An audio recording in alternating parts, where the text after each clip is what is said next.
एक गाय की महिमा कितनी है हमारे शास्त्रों में गाई गई है। आप नाम सुने होंगे महर्षि च्यवन।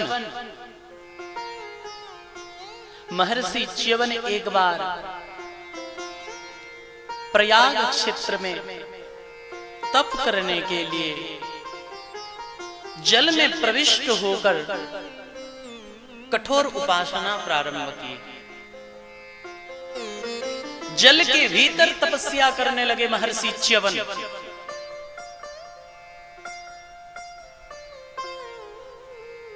साधु महात्मा कठोर तप करते हैं केवल हम लोगों के कल्याण के लिए, जगत के कल्याण के लिए। आज सूर्य भी अपना किरण प्रदान करते हैं तो उन तपस्वी संतों के लिए और उनके साथ इस धरती पर रहने के कारण हम लोगों को भी सूर्य का किरण मिल जाता है, वर्षा होती है उन संतों के लिए।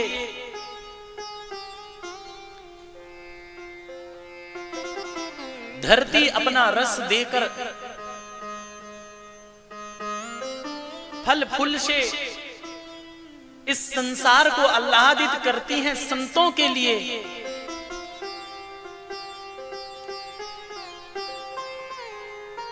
और संत जीते हैं जगत के लिए, जगत कल्याण के लिए।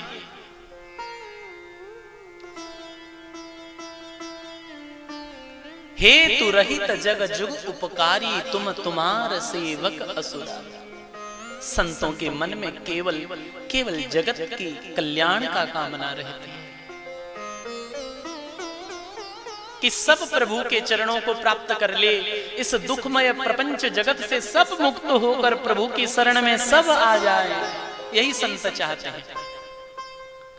और कभी कठोर तप भी जगत कल्याण के लिए ही करते हैं। तो महर्षि च्यवन एक बार जल के भीतर जाकर उन्होंने कठोर तप किया। उस समय इस धरती पर महाराज नहुस की शासन चल रही है। राजा नहुस बड़े धर्मात्मा थे। संतों के प्रति, ऋषियों के प्रति कैसा आदर रखना चाहिए ये ज्ञान भी महाराज नहुस को था।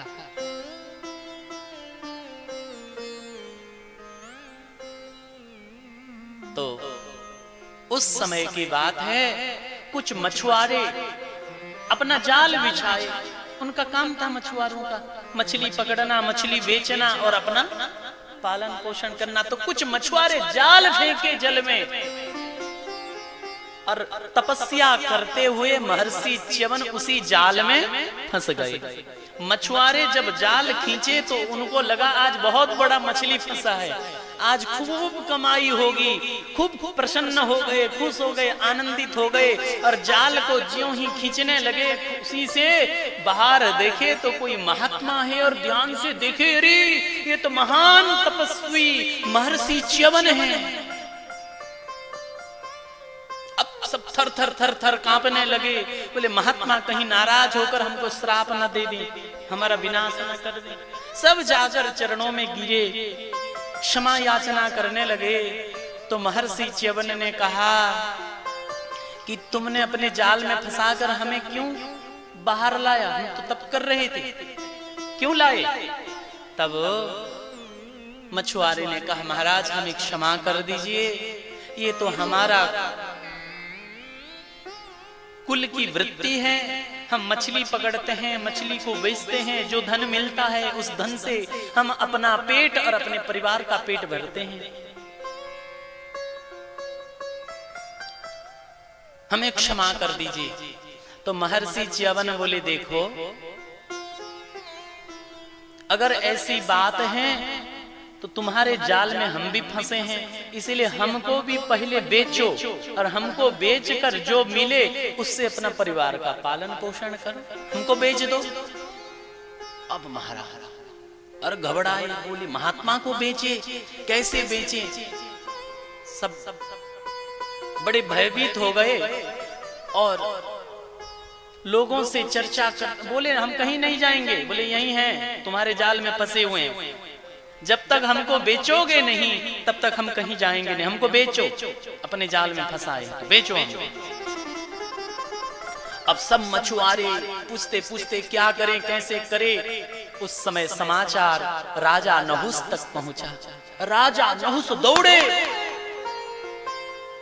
दौड़कर चरणों में गिरे, महाराज क्षमा कर दीजिए। बोले नहीं राजा, अगर हमको इस जाल से मुक्त करना चाहते हो तो हमारे बराबरी का मूल्य इन मछुआरे को दियो। तो राजा ने तुरंत मंत्री से कहा, महामंत्री महाराज, बोले 1000 स्वर्ण मुद्रा इन मछुआरे को दे दो।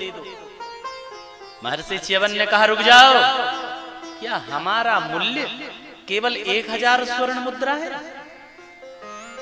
हमारे बराबरी का मूल्य दियो, फिर हमको मुक्त करो। बोले 2000, बोले ये भी हमारे बराबरी का मूल्य नहीं है। 10,000 नहीं है। 1,00,000 स्वर्ण मुद्रा दो। बोले नहीं, 1,00,000 स्वर्ण मुद्रा भी हमारे मूल्य के बराबरी नहीं है, ये तो हमारा अपमान है। बोले महाराज, कहते कहते मूल्य बढ़ाते बढ़ाते बोले हम आधा राज्य इन मछुआरे को दे दिए। बोले ना, हमारा मूल्य आधा राज्य भी नहीं है।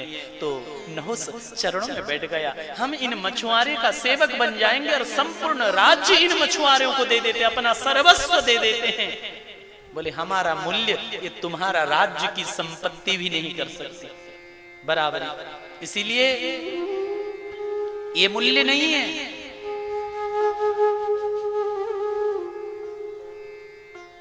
तब वहां एक गौ उपासक संत पहुंचे हैं। सब संत पहुंच गए, इकट्ठा होने लगे, कैसे करें क्या करें। तब जब ऋषियों से संतों से पूछे तो एक संत थे, उन्होंने कहा कि हे राजा नहुस, आप अगर महर्षि च्यवन के बराबरी का मूल्य इन मछुआरों को देना चाहते हैं तो एक गाय इन मछुआरों को प्रदान कर दीजिए, एक गौ दान कर दीजिए, गाय प्रदान कर दीजिए मछुआरों को। राजा नहुस ने ऐसा ही किया, एक गौ माता को बुलाए हैं, सुंदर सुंदर स्तन वाली, दूध देने वाली, बस के सहित सुंदर श्रृंगार करते हुए पयस्विनी गाय बुलाए हैं और बोले महाराज, हम आपकी बराबरी के मूल्य के रूप में इस गौ माता को इन मछुआरों को प्रदान करते हैं, आप मुक्त हो जाइए। इतना सुनते ही बड़े प्रसन्न हो गए और अपना जाल शरीर से उखाड़े। बोले राजा, आपने अभी हमारा उपयुक्त मूल्य इन मछुआरों को प्रदान किया, हमसे भी अधिक मूल्यवान वस्तु आपने इन मछुआरों को प्रदान किया।